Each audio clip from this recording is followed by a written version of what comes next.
प्रणम्य परमात्मानं सिद्धं त्रैलोक्यवन्दितम् स्वाभाविकचिदानन्द स्वरूपं निर्मलाव्ययम् शुद्धजीवादिद्रव्याणां देशिकं च जिनेश्वरम् द्रव्यसङ्ग्रहसूत्राणां वृत्तिं वक्षे समासितः जीवमजीवमदवं दृढवरवसहेण जेणनेतीर्थं देवीन्दुविन्दुवन्दं वन्दे तं सर्वदा शिरसा कहे जीव अजीव जिनवर वृषभ ने लोक में वे वंद्य सुर प्रतिवृंद से वंदन करूं कर जोड़ में समणामणानेया पंचेन्द्रिय निम्मणा परे सवे बादर सुमेंदी सवे पज्जत विदुराय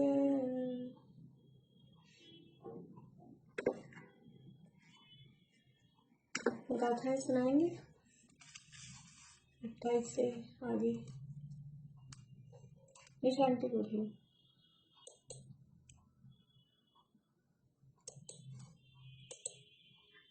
कितने नंबर से बोलूं? 28 से।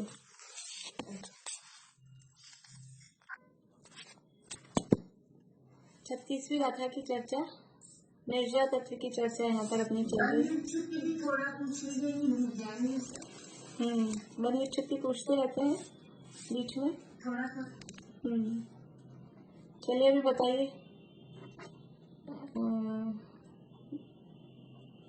10वें गुणस्थान की बंद विच्छुत्ति। बोलिए सरोज भाभी।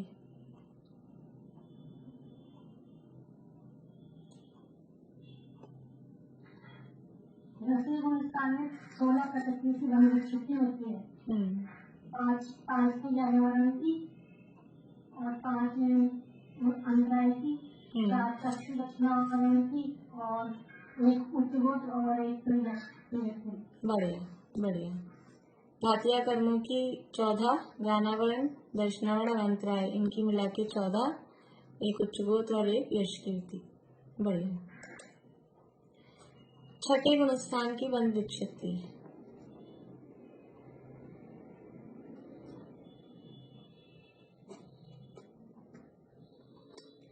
दो ही हाथ। हाँ बोलिए निका अभी। छठे गुणस्थान की बंद विच्छुत्ति 6 है। एक तो नामकरण की 3 है, अस्थिर, अशुभ और अव्यक्त नामकरण की, और अस्ताका वेदी है और 40 महीने की 2 है, अरस्ती और 2। ठीक है, 6 है। बढ़िया। चौथे गुणस्थान की बंद विच्छुत्ति। बोलिए रजनी जी। चौथे गुणस्थान में 10 स्थितियों की बंद विच्छुत्ति होती है। अप्रत्यास्थानावरण की 4, अप्रत्यास्थानावरण क्रोध, मान, माया, लोभ और अभिभूत नाराज संयमन और औदारिक शरीर, औदारिक अंगोपांग, मनुष्य गति, मनुष्य गत्यानुपूर्वी और मनुष्य आयु। ठीक है, बढ़िया। पहले गुणस्थान की बंद विच्छुत्ति। बोले पूर्णिमान की।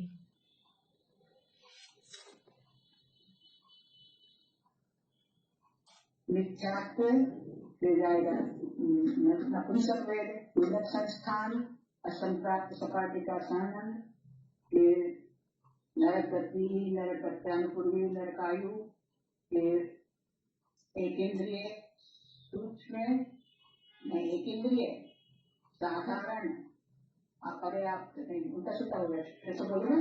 पहले जाएगा, देखो पहले जाएगा सबसे पहले मिथ्यात्व, फिर मिथ्यात्व के बाद में नपुंसक, फिर गुंडक संस्थान, फिर असंप्राप्त सपाटी का सानन, फिर एक इंद्रिय जाति, फिर आएगा साधारण, फिर आएगा साधारण के बाद में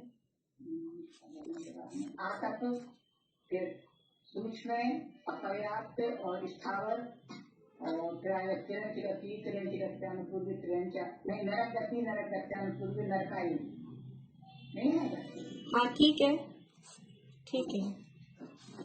3 रह गए ना, अभी 3 रह गए और उनकी 3 इंद्रिय 4 इंद्रिय हो जाती है, 2 इंद्रिय 3, पर वो क्रम सब आगे पीछे हो गया, कोई बात नहीं, 16 पूरी हो गई। ठीक है मीनू जी, आप फिर से मीनू, हाँ वो हो गया, कोई बात नहीं। मीनू जी बोलिए आप क्रम से, यही पहले गुणस्थान की अनम्यूट करिए। मिथ्यात्व, कुंडक संस्थान, नपुंसक, असंप्राप्त सपाटिका, फिर एक इंद्रिय स्थावर आतप, फिर सूक्ष्म और सूक्ष्म साधारण अपर्याप्त, फिर विकल्पनीय, एक 2 इंद्रिय 3 इंद्रिय 4 इंद्रिय, और फिर नरक गति, नरक गति और नरक आयु। बढ़िया। ये पहले गुणस्थान की 16 प्रकृतियों की बंध विच्छित्ति, दूसरे गुणस्थान की बंध विच्छित्ति। बोलिए, शांति बोलिए। दूसरे गुणस्थान में 25 प्रकृतियों की बंध विच्छित्ति होती है। अनंतानुबंधी क्रोध मान माया लोभ, क्रोध मान माया लोभ, 3 निद्रा, निद्रा प्रचला और स्कैंडिलिटी, फिर दुर्भग, दुस्वर, अनादि, फिर नेग्रोध परिमंडल, स्वाति, कुब्जक, वामन, ये 4 सहनन होंगी। वज्र नाराज सहनन, अर्ध नाराज सहनन, किरी सहनन। फिर होंगे अप्रशस्त विहायोगति, स्त्रीवेद, नीच गोत्र और उद्योग, तिरिंज गत्यानुकूली, बढ़िया, बहुत बढ़िया। ये 25 प्रकृतियों की बंध विच्छित्ति दूसरे गुणस्थान में है। 7वें गुणस्थान की बंध विच्छित्ति, 7वें की तो सबको याद हो जानी चाहिए, जिनके हाथ नहीं खड़े वो भी बता सकते हैं। चमेली आंटी बोलिए, चमेली आंटी। 7वें गुणस्थान में 1 देवायु की, बढ़िया। तीसरे गुणस्थान की बंध विच्छित्ति, मीना चाची बोलिए। तीसरा और 7वां तो याद होना चाहिए बिल्कुल। तीसरे गुणस्थान की बंध विच्छित्ति, तीसरे में कोई बंध विच्छित्ति नहीं होती। हाँ 0, ठीक है 0, और 7वें में देवायु। हाँ, अब 8वां 9वां 11 12 13 ये कल पूछूंगी मैं। भी 8वें की अब आप लोगों को चांस दे रहे हैं कि कल जो लोग आज तैयार नहीं है, मजा नहीं आता ना ऐसे, फिर वही 2-3 जने रहते हैं, तो सब लोग आप तैयार होके आए। कल 8वें की कल पूछेंगे।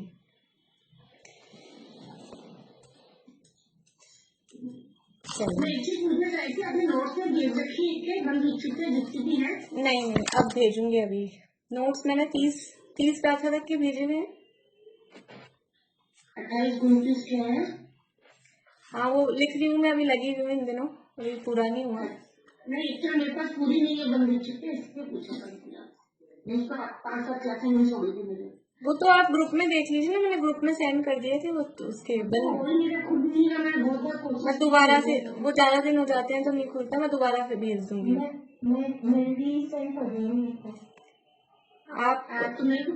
आप कौन से ग्रुप में करेंगे? ये ग्रुप तो लॉक रहता है ना। ये नहीं होंगे चमेलियान के उसमें तत्व क्लास में, मैं ही डाल दूंगी। ठीक है, ऐसे कर लेना। मैं ही डाल दूंगी। और उसमें एरोप्लेन वाले पे डाल सकते हैं। टेलीग्राम में, हाँ टेलीग्राम में डाल सकते हैं। टेलीग्राम में देख लीजिएगा चमेली आंटी, नहीं तो आप टेलीग्राम में डाल दीजिएगा। टेलीग्राम नहीं खुला मेरे से, मैंने कोशिश की पहले एक बार सुबह खुल गया तो उसके बाद दोबारा अभी काफी दिन बाद खोलना कोशिश। चलिए मैं इसी में डाल दूंगी, कोई समस्या नहीं है, मैं इसी में डाल दूंगी। और ये नोट्स मैं अभी लिख रही हूँ, 34 के कंप्लीट हो जाएंगे तो मैं 34 तक के भेज दूंगी। अभी मैं लिख ही रही हूँ और आगे फिर जो जैसे पढ़ेंगे वैसे होगा। बोलिए रजनी जी। स्मारक भी जा रहे हो, कब टाइम निकालोगी?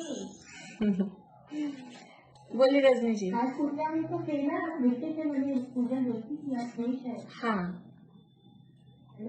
हाँ दीदी का तो सूचक पाठक का टाइम होता है, जैसे हमारे चल रहा है टीचर वालों पे, तो वो मोबाइल चला के और कर सकते हैं, नंबर वगैरह कर सकते हैं, या कर सकते हैं। खुद चला सकते हैं अपने हाथ में। हाँ और ये देखो यदि की उत्कृष्ट टाइम कितनी होती है? अंतर्मुहूर्त, अंतर्मुहूर्त। जगन्य तो श्वास का असंख्यात 18वां भाग है ना। जगन्य तो अपर्याप्त की जो श्वास का 18वां भाग है, और उत्कृष्ट में अंतर्मुहूर्त है। अब वो जगन्य को भी कहेंगे तो अंतर्मुहूर्त ही शब्द देंगे तो, पर वो अंतर्मुहूर्त में डिफरेंस है।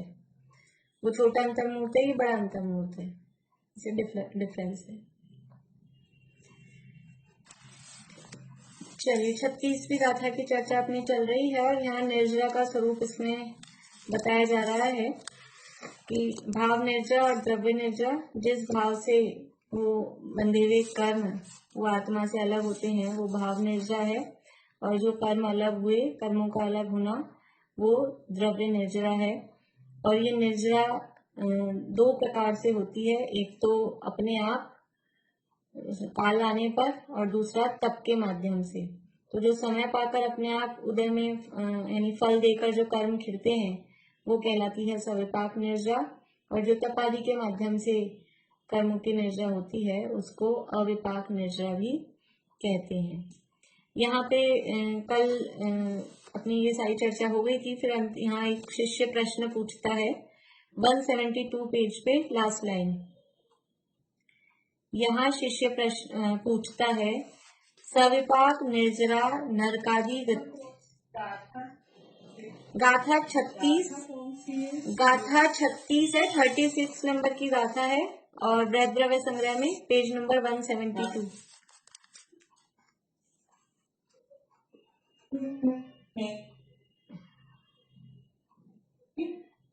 वो आपकी आवाज नहीं आ रही, नेट कट रहा है।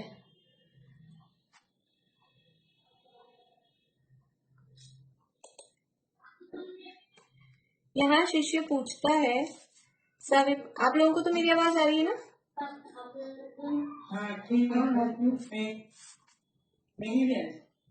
सविपाक निर्जरा नरकादि गतियों में अज्ञानियों को भी देखी जाती है। वह सम्यक ज्ञानियों को ही हो ऐसा नियम नहीं है। शिष्य क्या पूछ रहा है कि आपने जो अभी यहाँ जो बात कही कि जो है कालीन, जो अपना काल पाकर बुद्ध रसम फल देकर उदय में आकर जो कर्म निर्जरित होते हैं वो सविपाक निर्जरा है। और ये सविपाक निर्जरा नरकादि गतियों में चारों ही गतियों में सब जगह, यानी मिथ्या दृष्टि को भी, कहने का मतलब ये है नरकादि गतियों में मतलब मिथ्या दृष्टि को भी और सभी जगह पर अज्ञानियों को भी देखी जाती है। वह सम्यक ज्ञानियों को ही हो ऐसा नियम नहीं है। यानी ये सविपाक निर्जरा अकेले कोई मुनिराजों को ही होती हो, मनुष्य गति में सम्यक दृष्टि ज्ञानियों को ही होती हो ऐसा नहीं है। नरक गति में भी देखी जा रही है, अज्ञानियों को भी देखी जा रही है, इसलिए ये ऐसा कोई नियम नहीं है। उसका उत्तर, यहाँ जो संबर पूर्वक की मोक्ष के कारण रूप निर्जरा है वही ग्रहण करना। आप जिस सविपाक निर्जरा की बात कर रहे हो जो नरकादि गतियों में अज्ञानियों को भी होती जा रही है, उस निर्जरा की बात यहाँ नहीं चल रही। क्यों नहीं चल रही? क्योंकि यहाँ प्रकरण क्या है, यहाँ प्रकरण चल रहा है मोक्ष निर्जरा तत्व का, और निर्जरा का प्रकरण है, निर्जरा मतलब मोक्ष मार्ग में होने वाली निर्जरा, वो कहलाता है निर्जरा तत्व। जो रूटीन लाइफ में, डेली रूटीन में जो मिथ्या दृष्टियों के कर्म उदय में आके खिल रहे हैं, उसे निर्जरा कहते ही नहीं वास्तव में। जब भी हम निर्जरा शब्द बोलते हैं तो उसका अर्थ क्या लेते हैं, हमारे माइंड में क्या आता है? हमको कभी ऐसा फील होता है हमारे निर्जरा हो रही है? कभी ऐसा फीलिंग में आता है? नहीं आता। निर्जरा शब्द सुनते ही वो सम्यक दृष्टियों के ही होती है, ऐसा ही उसके साथ में समझ लो कि समझ में आता है। कभी भी ऐसा समझ में नहीं आता कि निर्जरा सबके हो रही है, मिथ्या दृष्टियों की भी हो रही है।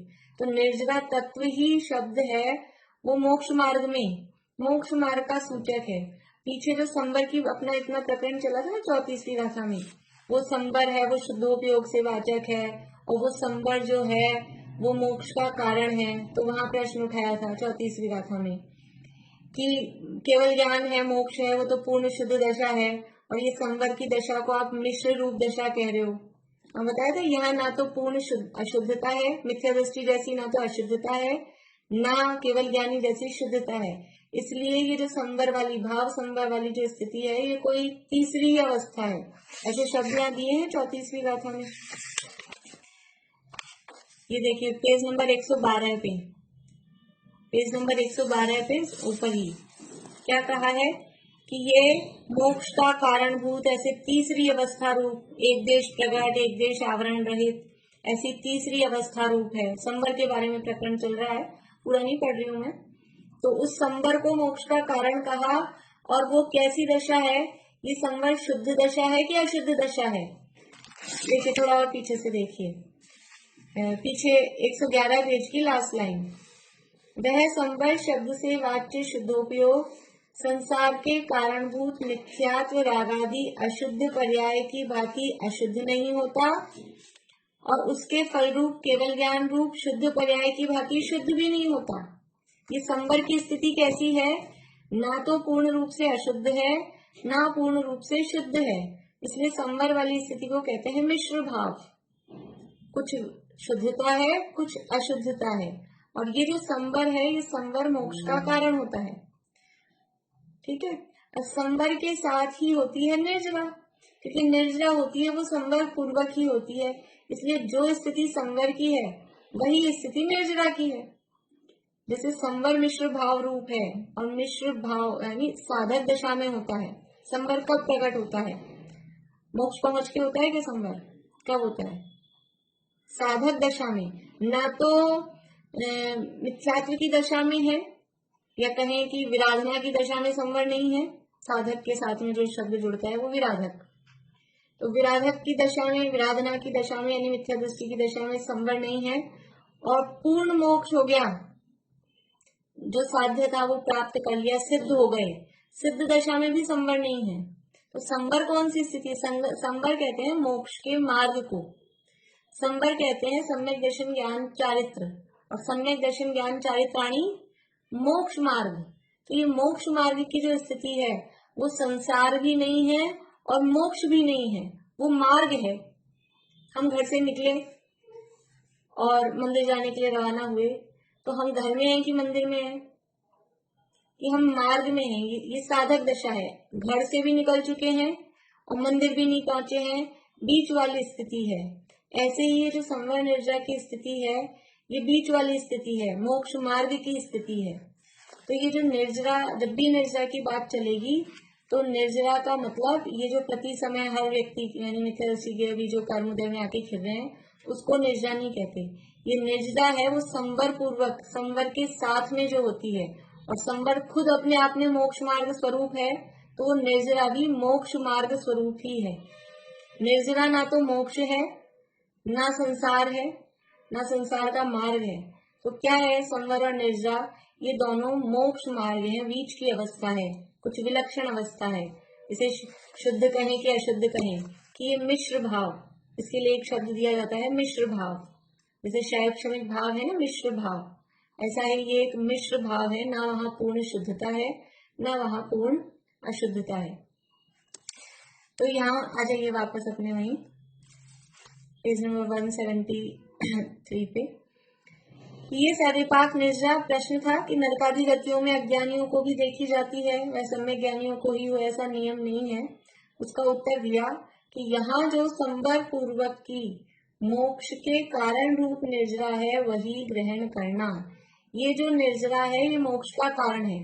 संवर और निर्जरा दोनों मोक्ष के कारण है, मोक्ष नहीं। देखो जो कारण, पीछे वहां ये भी सिद्ध किया था 34वीं गाथा में, बहुत दिन चला अपना प्रकरण और बहुत इंपॉर्टेंट प्रकरण है उसमें।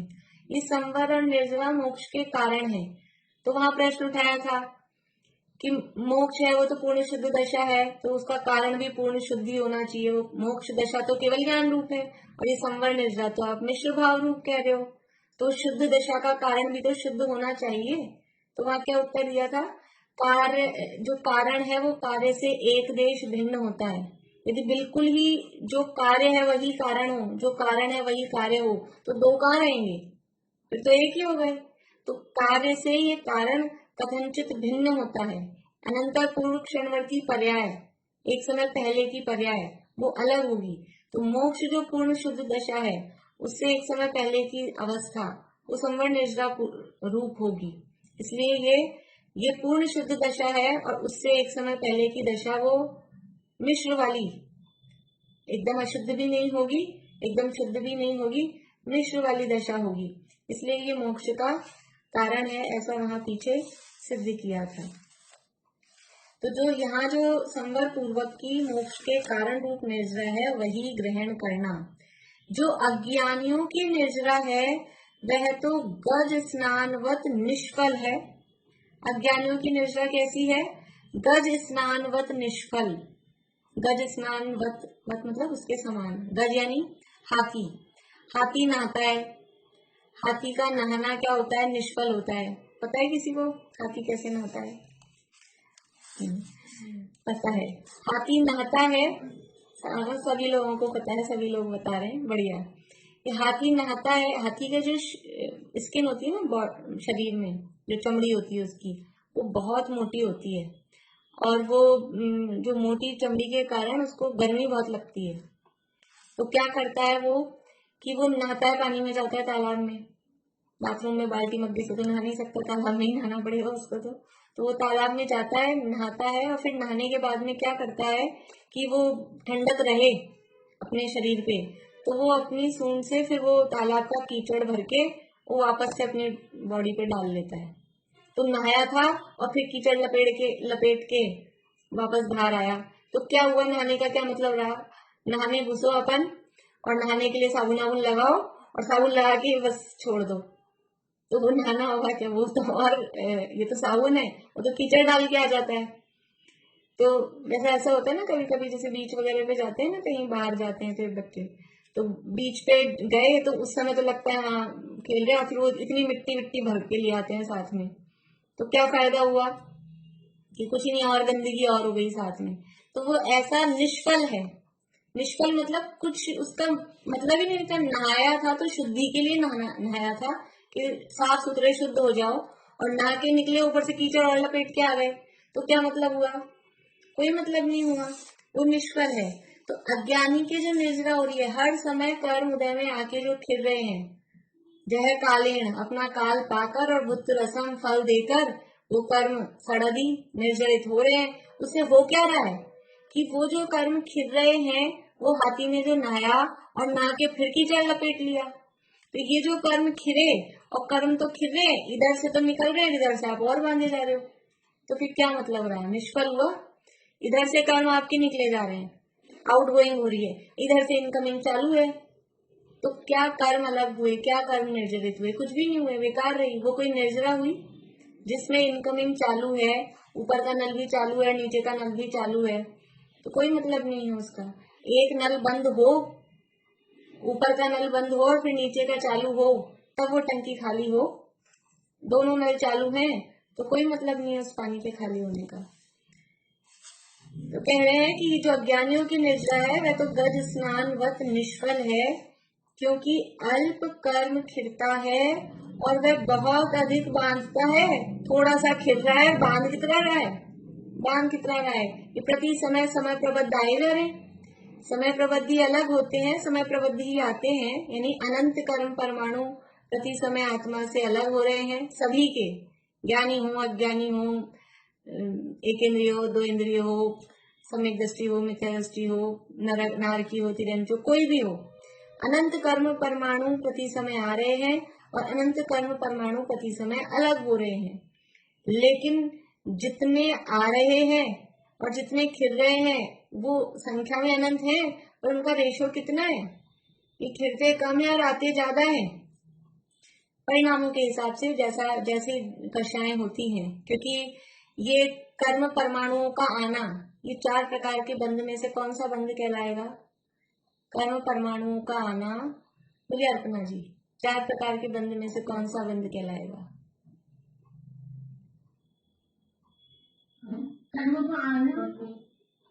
बोलिए मृदुला जी, बोलिए। 4 प्रकार के बंध में से प्रदेश बंध, बढ़िया। प्रदेश बंध, कर्म परमाणु आ रहे हैं ना, कर्म आने वाले कर्म परमाणुओं की संख्या को या आत्मा के साथ फिर वो आकर बंध जाने को, उसको 4 प्रकार के बंध है। पैड़ी खिड़ी अनुभाग पदेश भेदादु चतुर्विधो बंधो, ये 4 प्रकार के बंध है। प्रकृति बंध, प्रदेश बंध, स्थिति बंध और अनुभाग बंध। तो ये प्रदेश बंध है। और प्रदेश बंध किससे होता है? किससे होता है प्रदेश बंध? गाथा में उत्तर दीजिए मुझे, प्रदेश बंध किससे होता है? बोलिए रजनी जी, गाथा बोलिए,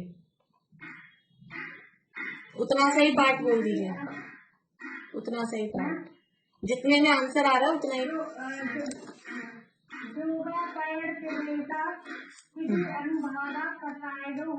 बढ़िया। जोगा पैड़ी पदेसा खिदी अनुभागा कसाय दो हुंती, यानी कि योग से कौन सा हो रहा है? प्रकृति और प्रदेश बंध। ये जो प्रकृति और प्रदेश बंध है ये योग से हो रहे हैं। तो ये कितने कर्म आ रहे हैं? प्रति समय अनंत आ रहे हैं और अनंत निकल रहे हैं। तो कितने आएंगे किस पे डिपेंड करेगा? ये डिपेंड करेगा जीव के योग, कितना योग है, योगों की चंचलता कैसी है, उस पर डिपेंड करता है। तो अज्ञानियों के प्रति समय ही अनंत आ रहे हैं, अनंत खिल रहे हैं, और अल्प कर्म खिलता है और बहुत अधिक बांधता है। खिल रहा है कर्म और कम और बांध रहा है ज्यादा। और इसको हम अकेला प्रदेश बंध की तरफ से नहीं देखें, इसमें स्थिति बंध और अनुभाग बंध भी। तो वो जो खिले हैं वो तो परमाणु, और वो जो बांध रहा है उसमें स्थिति और अनुभाग कितना कितना पड़ रहा है, वो भी बहुत अधिक बांध रहा है। इसलिए वो इस कारण वह ग्रहण करने योग्य नहीं है। ग्रहण करने योग्य मतलब यहाँ उसको नहीं लिया गया है, यहाँ उसको नहीं स्वीकार करना चाहिए, यहाँ जो प्रकरण चल रहा है। और दूसरा अर्थ ऐसा भी कि वो ग्रहण करने योग्य नहीं है, अर्थात वो उपादेय नहीं है। जो अज्ञानियों की जो निर्जरा यानी प्रति समय जो कर्म परमाणु खिल रहे हैं वो कोई उपादेय नहीं है। वैसे निर्जरा है उपादेय है, क्या है? निर्जरा तत्व, संवर निर्जरा, वो क्या है 7 तत्वों में? बोले मिता हाँ, एक देश उपादेय है। वैसे संवर निर्जरा तत्व है वो एक देश उपादेय का मतलब क्या है? एक देश उपादेय का क्या मतलब है? कथनचित का क्या मतलब है? बोलिए कुछ पाठ। मीनू जी बोलिए। नहीं, हाँ, कथनचित कहा, एक देश कहा, लेकिन निर्जरा का पाठ थोड़ी ना कर सकते हैं। कुछ टाइम के लिए उपादेय। हाँ ठीक है, और निशांति बोलिए। पूर्ण आश्रय करने योग्य नहीं है, मोक्ष मार्ग में निर्जरा एक देश उपादेय। ठीक है, ये पूर्ण रूप से मोक्ष मार्ग नहीं, एक स्टेप पीछे है, मोक्ष से एक स्टेप पीछे है। ठीक है, ये लोग दोनों तीनों ने थोड़ा ठीक बताया है। बोलिए पूर्णिमा की। हाँ, ये शब्द है कथनचित उपादेय का मतलब प्रकट करने के लिए। कथनचित का मतलब एक देश, और एक से करने योग्य नहीं है। हाँ, करने योग्य नहीं है। हाँ, एक देश का मतलब कोई पाठ करेंगे निर्जरा की, फिर एक पाठ उपादेय और बाकी नहीं है, ऐसा एक देश का अर्थ नहीं है। एक देश का मतलब है किसी कथनचित का मतलब है किसी अपेक्षा। तो वो अपेक्षा क्या है? प्रकट करने की अपेक्षा। जो आप लोगों ने कहा उसका भाव भी यही था। जैसे प्रीति ने कहा कि कुछ समय के लिए, मतलब वही प्रकट करने के लिए। निशांति ने भी जो कहा वो ठीक था। किसी अपेक्षा से उपादेय है, मतलब प्रकट करने के लिए उपादेय है। निर्जरा, संवर और निर्जरा, जब हमको जब मिथ्यात्व की दशा है और जब तक कर्मों का आश्रय बंध चालू है तो वो संवर और निर्जरा हमें प्रकट करने योग्य है, लेकिन आश्रय करने के लिए उपादेय नहीं है। आश्रय किसका करेंगे? आश्रय करने के लिए तो आत्मा उपादेय है, और पूर्ण रूप से प्रकट करने योग्य हमारी असंवर निर्जरा प्रकट हो गया, छुट्टी कि नहीं, वो पूर्ण रूप से भी उपादेय इस तरह से नहीं है। पूर्ण प्रकट करने योग्य उपादेय तो मोक्ष ही है, इसलिए वो प्रकट करने के लिए कथनचित, मतलब किसी अपेक्षा, प्रकट करने की अपेक्षा से वो उपादेय कहा गया है। तो ये जो निर्जरा है अज्ञानियों की, ये अज्ञानियों की निर्जरा ये कैसी है कि अल्प कर्म फिरता है, बहुत अधिक बांधता है, इस कारण वह ग्रहण करने योग्य नहीं है, वो उपादेय नहीं है। ये जो निर्जरा है मोक्ष मार्ग वाली, ये तो कथनचित उपादेय है, मतलब प्रकट करने की अपेक्षा उपादेय है, लेकिन ये जो अज्ञानियों वाली निर्जरा है ये तो ग्रहण करने योग्य नहीं है, किसी भी रूप में उपादेय नहीं है। इसको क्या ग्रहण करना? बांधे जा रहा है, बांधे जा रहा है, फिर अलग भी हो रहा है, तो क्या मतलब है? वो कोई निर्जरा नहीं है, इसलिए वो ग्रहण करने योग्य नहीं है। ग्रहण करने योग्य नहीं के दो अर्थ, एक तो यहाँ पर उसको ग्रहण नहीं करना, मतलब यहाँ ये टॉपिक नहीं है, प्रकरण नहीं है, एक तो ये बात, और दूसरा मतलब कि वो वैसे भी उपादेय नहीं है कि कोई ये सोच के खुश हो जाए, ये सुन ले कि अपने भी निर्जरा हो रही है हर समय प्रति समय, तो ये सोच के सोचे कि निर्जरा तो अपने है ही 7 तत्वों में से, चलो एक काम तो हो गया, अब संबंध में मोक्ष देखेंगे, निर्जरा तो हो ही गई। तो ऐसा नहीं है, वो उपादेय नहीं है। सराग समेत दृष्टियों की जो निर्जरा है वह यद्यपि अशुभ कर्मों का विनाश करती है तो भी संसार की स्थिति घटाती है। उस भाव में तीर्थंकर प्रकृति आदि विशिष्ट प्रकार के पुण्य बंध का कारण होती है और परंपरा से मोक्ष का कारण होती है।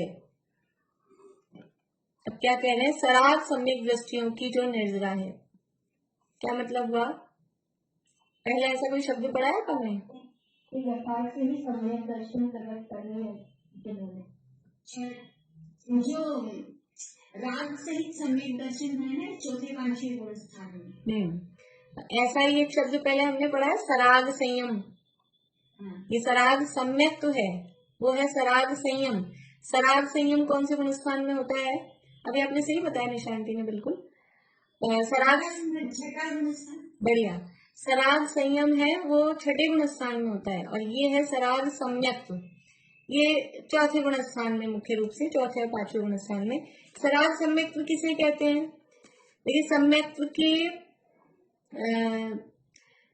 विकल्पात्मक दशा की अपेक्षा से या चारित्र की अपेक्षा से सम्यक्त्व के दो भेद करते हैं, सम्यक्त्व के या सम्यक दृष्टियों के। एक सराग सम्यक दृष्टि और एक वीतराग सम्यक दृष्टि। अलग अलग तरह से अभी तक हमने कौन से भेद देखे हैं? औपशमिक, क्षारोपशमिक, क्षायिक, ऐसे सम्यक दृष्टि।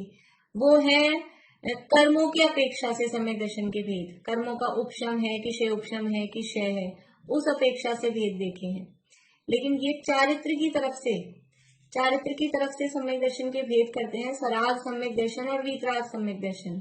कि ऐसा भी होता है, हम तो सोचते थे सम्यक दृष्टि वीतराग ही होता होगा, सराग अलग और वीतराग अलग। तो ऐसा सराग सम्यक दृष्टि किसे कहेंगे और वीतराग सम्यक दृष्टि किसे कहेंगे? कि जब जो सम्यक दृष्टि जीव निर्विकल्प ध्यान की अवस्था में लीन है, शुद्धोपयोग में लीन है, उस समय उसको कहेंगे वीतराग सम्यक दृष्टि। यानी जब वो निर्विकल्प दशा में है, जब बुद्धि पूर्वक उसका बाहर में किसी भी तरह से कोई राग आदि में उपयोग नहीं जुड़ रहा है, बुद्धिपूर्वक तो चलता है, लेकिन बुद्धिपूर्वक तो सीधा सरल भाषा में कि जिस समय सम्यक दृष्टि जीव निर्विकल्प शुद्धोपयोग की दशा में है, उस समय उसको वीतराग सम्यक दृष्टि कहते हैं। और जब वो अपने स्वरूप में स्थिर नहीं रह पाता है, बाहर आता है, बाहर आएगा तो क्या होगा कि देवशास्त्र गुरु की भक्ति, पूजन, व्रत, कुछ भी अविरत है तो व्रत आदि का इस तरह से नहीं, लेकिन जो भी बाहर में शुभ भाव आदि की जो भी क्रियाएं हैं, उस समय उसको कहेंगे सराग सम्यक दृष्टि। जब सम्यक दृष्टि जीव निर्विकल्प शुद्धोपयोग की दशा में होता है तब उसे वीतराग सम्यक दृष्टि कहते हैं, और जब वो अपने स्वरूप में स्थिर नहीं रह पाता है तब उसकी उस दशा को, जो उस दशा में जो उसके शुभ भाव होते हैं, तो उस स्थिति को सराग सम्यक दर्शन या सराग सम्यक दृष्टि कहते हैं। कौन से भाव होते हैं सम्यक दृष्टि को सराग दशा में आने पर, निर्विकल्प दशा से बाहर आने पर सम्यक दृष्टि के परिणाम? शुभोपयोग तो होते हैं, कुछ नाम है, अपन ने सूत्र पढ़े हैं पहले। उपदेश देना और ये लेखन करना, ये तो आचार्यों के हैं, मुनिराजों के। सम्यक दृष्टि अभी चौथे गुण स्थान वर्ती की बात चल रही है। ठीक है, ठीक है। और उसको एक टका चौकड़ी का चौकड़ी लगा, कैसी भूमिका उसका शुद्धोपयोग होगा ना। हाँ, वैसा ही होगा। हाँ, तो वीतराग सम्यक दर्शन तो उतनी कम देर के लिए ही है, निर्विकल्प दशा तो कम है, चौथे गुण स्थान में कम है, पांचवे से चौथे में और कम है, पांचवे में थोड़ी ज्यादा है। बाकी समय वो क्या है, वो सराग सम्यक दृष्टि कहलाता है। लेकिन ये सराग सम्यक दृष्टि के जो भाव है वो शुभ भाव है, वही देवशास्त्र गुरु की पूजन भक्ति आदि के, लेकिन उसके लिए विशिष्ट शब्द दिए हैं, प्रशम, संवेग, अनुकंपा, आस्तिक्य। ये 7वें अधिकार में अपन ने पढ़े थे। सम्यक दृष्टि की भावनाएं पढ़ी थी, 5 भावनाएं। पुण्य आंटी कुछ बोल रहे हैं आप? अनम्यूट करिए।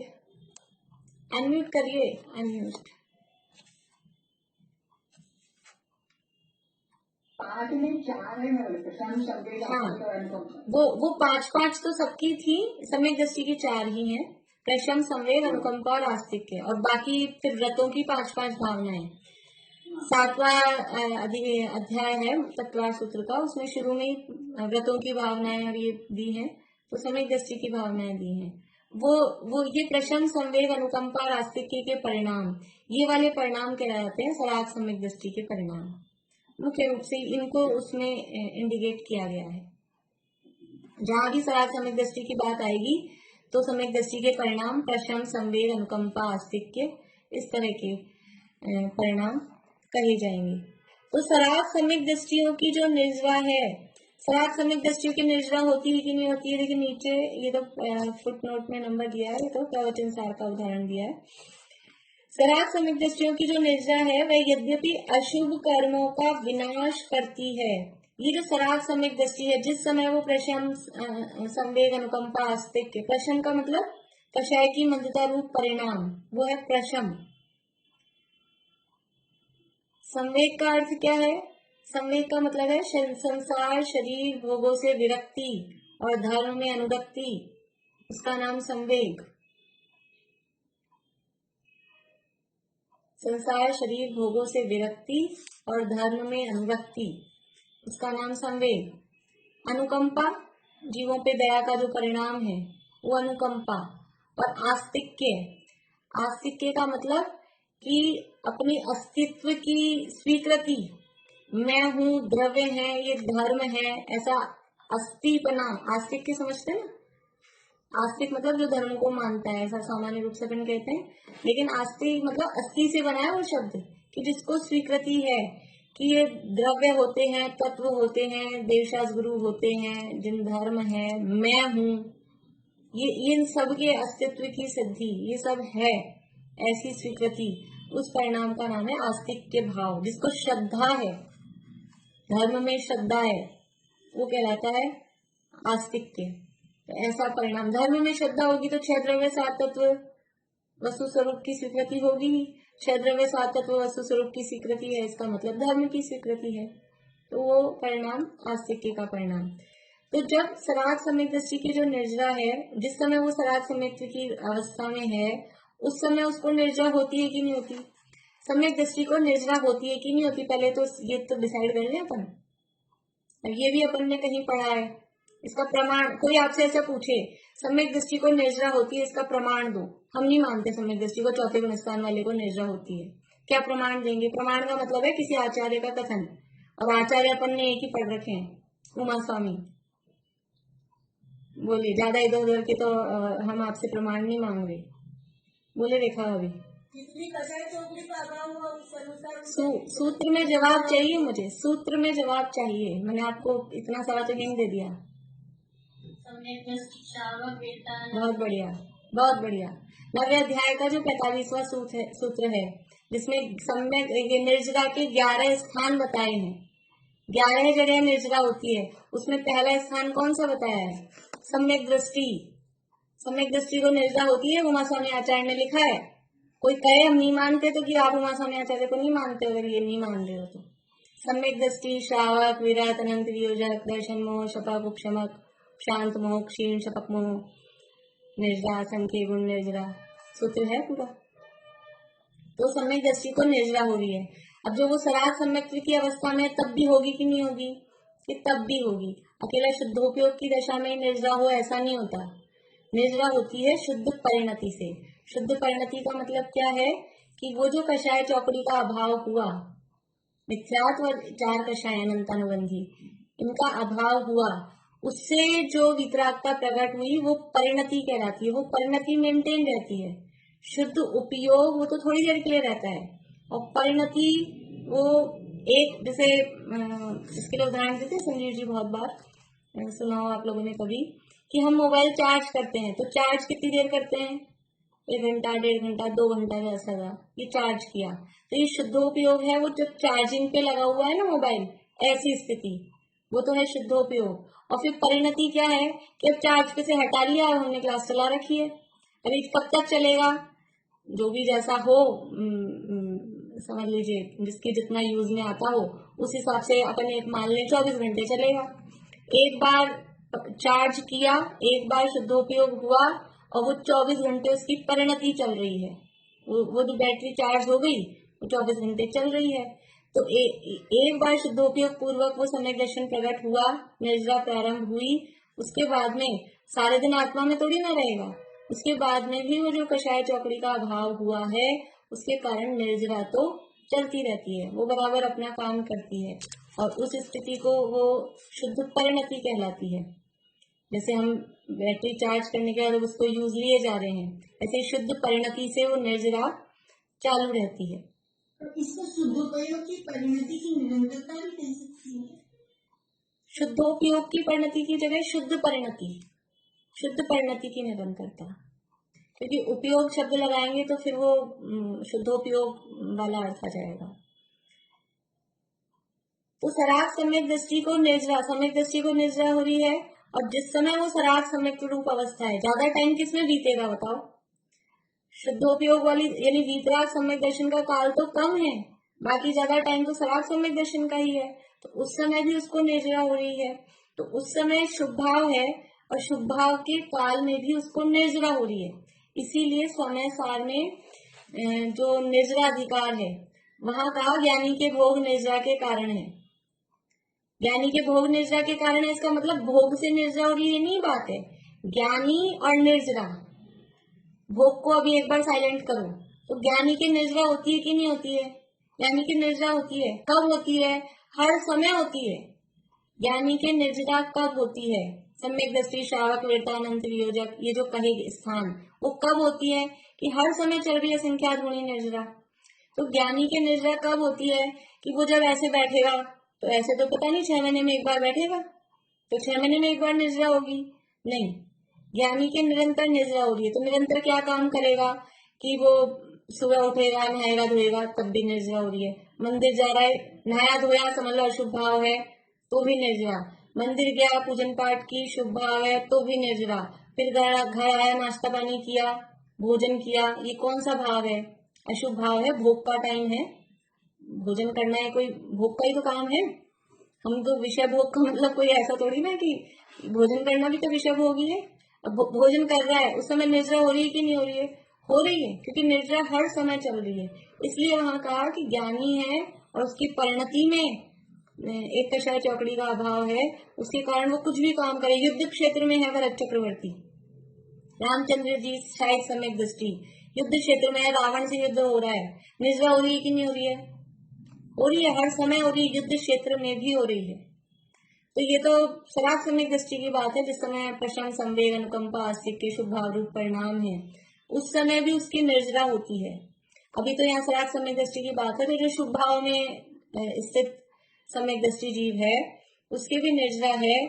यद्यपि अशुभ कर्मों का विनाश करती है। उस समय जो उसके निर्जरा हो रही है उसमें क्या हो रहा है कि क्योंकि शुभ भाव है तो पुण्य बंध होगा कि नहीं होगा?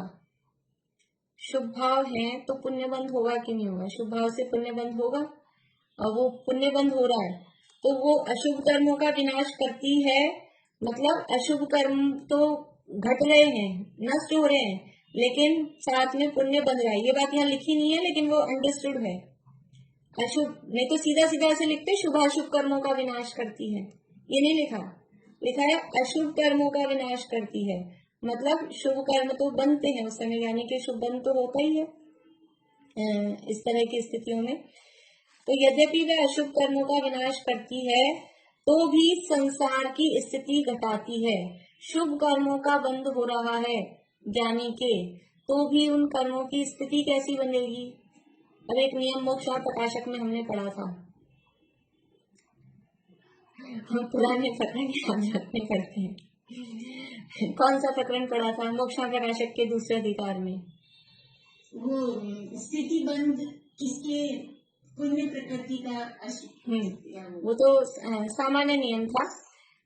ठीक है, सही बात है। प्रशस्त प्रकृति लेकिन मोक्ष मार्ग में अशुभ कर्मों की, यानी मोक्ष मार्ग में स्थिति सभी कर्मों की अशुभ होती है। स्थिति बंध के प्रकरण में पढ़ा था ना, वही मोक्ष प्रकाशक के दूसरे अधिकार में स्थिति बंध के जो नियम पढ़े थे।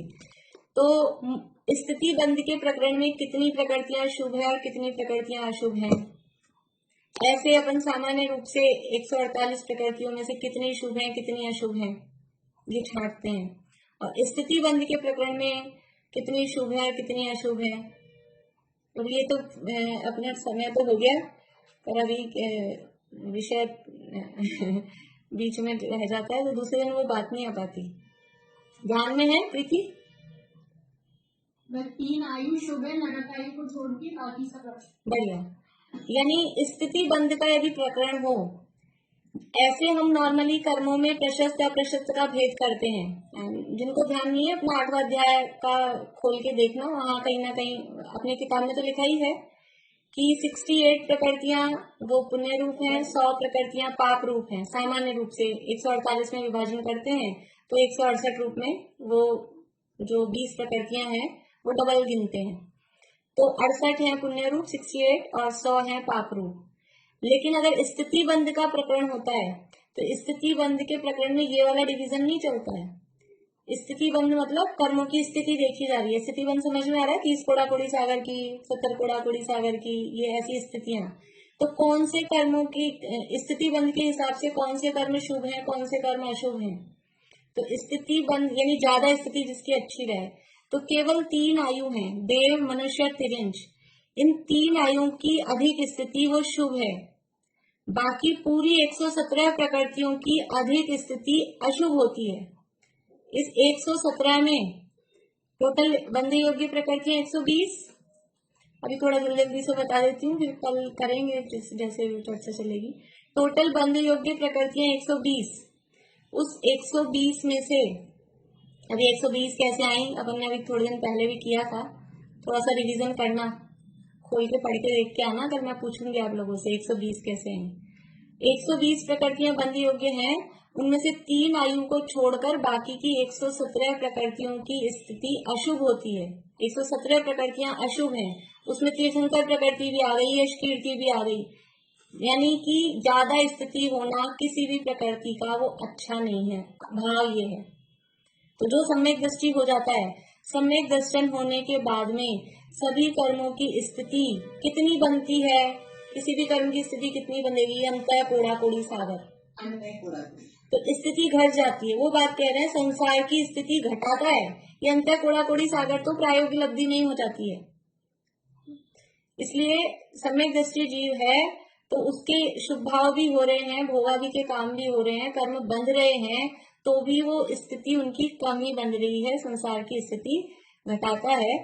ये बात है, कल आप लोग देख के आना कि ये स्थिति ज्यादा अच्छी, शुभ कर्मों की भी स्थिति, तीर्थंकर प्रकृति की भी अधिक स्थिति अच्छी क्यों नहीं है, और 120 प्रकृतियां कौन सी हैं, थोड़ा सा इधर से रिलेटेड जो भी टॉपिक है देख के आना आप लोग।